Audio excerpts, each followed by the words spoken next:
Let me ask you something. If someone told you that a normal, average, nothing fancy life in America in 2026 costs somewhere between $3,500 and $5,500 a month, just for one person, would you believe them? Because most people don't. Most people hear America and think opportunity. They think possibility. They think, I'll figure it out when I get there. And then they get there, or they do the math for the first time, and the number hits them like a wall. I'm Thomas, and today I want to walk you through what it actually costs to live in the United States right now. Real numbers, real cities, real budgets. Not what people assume, what the data actually says in 2026. And I promise you, by the end of this video, you'll look at American life completely differently, whether you live here already or you've ever thought about moving. Let's start with the biggest number, the one that determines everything else: housing. In 2026, the average rent across the United States sits at around $1,700 a month. That's the national average, which sounds manageable until you realize what that average is hiding. Because if you want to live in New York City, a one-bedroom apartment will run you somewhere between $2,800 and $4,500 a month. San Francisco is similar. Los Angeles is right there with them. These aren't luxury apartments. These are just apartments, normal ones, in normal neighborhoods. Now, Dallas is different. Atlanta is different. In those cities, a decent one-bedroom runs around $1,800. Still not cheap, but a different world from New York. And if you go further, smaller Midwest cities, parts of Ohio, Tennessee, Georgia, you can find something livable for $1,100 to $1,300 a month. Here's what that means in practice. A person living in New York is spending more on rent alone than someone in a Midwest city spends on their entire monthly budget. Location isn't just a preference in America. It's a financial decision that shapes everything downstream from it. Now, food. And this one surprises people because they assume America is cheap. In some ways it is, if you cook. A dozen eggs right now costs around $4.50. A gallon of milk is about $4. Chicken is roughly $4 a pound. If you buy groceries and cook most of your meals at home, a single person can eat well on $300 to $500 a month. But here's the thing about America. Eating out is deeply built into the culture. Lunch with coworkers, dinner because you're tired, coffee every morning because that's just what you do. And those $6, $8, $12 transactions add up in a way that's genuinely shocking when you look at them monthly. Someone who cooks at home spends about $350 on food. Someone who eats out regularly, $800. Same city, same person, just different habits. That's $450 a month. $5,400 a year. On the difference between cooking and not cooking. Transportation is next. And this is where America is genuinely unlike most developed countries. Outside of New York, Chicago, and a handful of other dense cities, you basically need a car. Public transit exists in theory in most American cities. In practice, it often can't get you where you need to go when you need to go there. So most people drive. And driving is expensive. A car payment, gas, and insurance together typically run between $600 and $1,000 a month for a single person. The average American household spends about $1,100 monthly on transportation. And that's the average, meaning plenty of people spend more. If you're in a city with real public transit, you might get away with $70 to $150 a month. But that's the exception, not the rule. Then there's healthcare. And this is the one that genuinely shocks people who move to America from almost anywhere else in the developed world. Health insurance for a single person, if you're buying it yourself, not through an employer, runs between $350 and $600 a month. That's just the premium. That's before you've actually used it.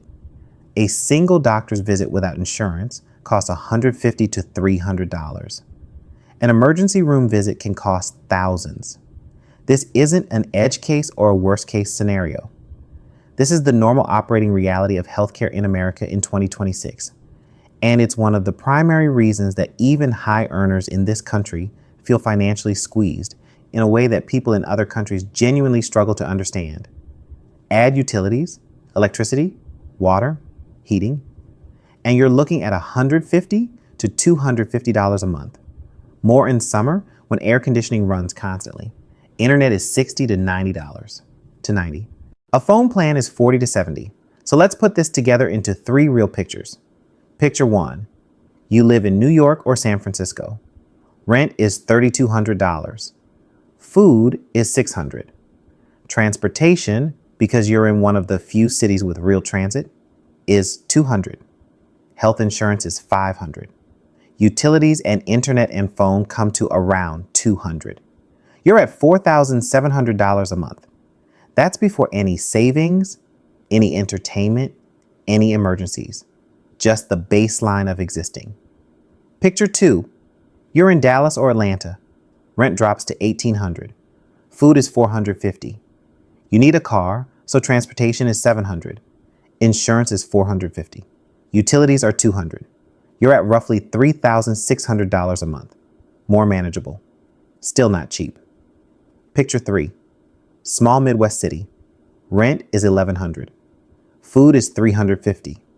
Car and insurance run $500. Health coverage is $400. Utilities are $180. You're at about $2,500 a month. This is as lean as it gets for a single person living a normal, stable American life.